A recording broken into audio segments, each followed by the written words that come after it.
ရွှေရည်ညံ Golden Pheasant အကြောင်းကို sharing လုပ်ပေးပါမယ်။ရွှေရည် Golden Pheasant ကိုတရုတ်နိုင်ငံအနောက်ပိုင်းတောင်တန်းများပေါ်ရှိတစ်တောများတွင်အများဆုံးတွေ့နိုင်ပါတယ်။တရုတ်မျိုးရင်းရစ်မျိုးဖြစ်သည့်အတွက်တရုတ်ရည်လို့လူသိများပါသည်။အသွေးရောင်ကာလာစုံနဲ့ရစ်မြဖြစ်တဲ့အတွက်ကြောင့် Rainbow Pheasant လို့ခေါ်ကြတယ်လို့ Fire Phoenix ငှက်လို့လည်းတင်စားခေါ်ပေါ်ကြပါတယ်။မြန်မာတွေကတော့ရွှေရစ်ရွှေကျက်စသဖြင့်အမျိုးမျိုးခေါ်ဆိုတာကိုလည်းတွေ့ရပါတယ်။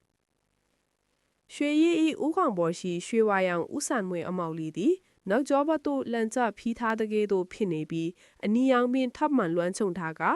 ရင်ဘတ်နှင့်ကိုယ်ထဲမှာလည်းအနီရောင်ရင်းရစ်ပြားပင်မှာအဝါရောင်မျက်လုံးအဝါလေးတွေအနက်ရောင်မျက်စံလေးကြောင့်စူးရှာတောက်ပလျက်ရှိနေပါတယ်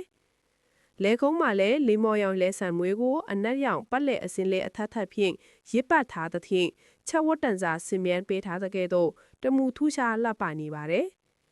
ကြောပြင်ဤအပေါ်ပိုင်းမှာအစိမ်းရောင်ရွှေရွှေလေးရှိပြီးကြံကြောပြင်အောက်ပိုင်းမှာရွှေ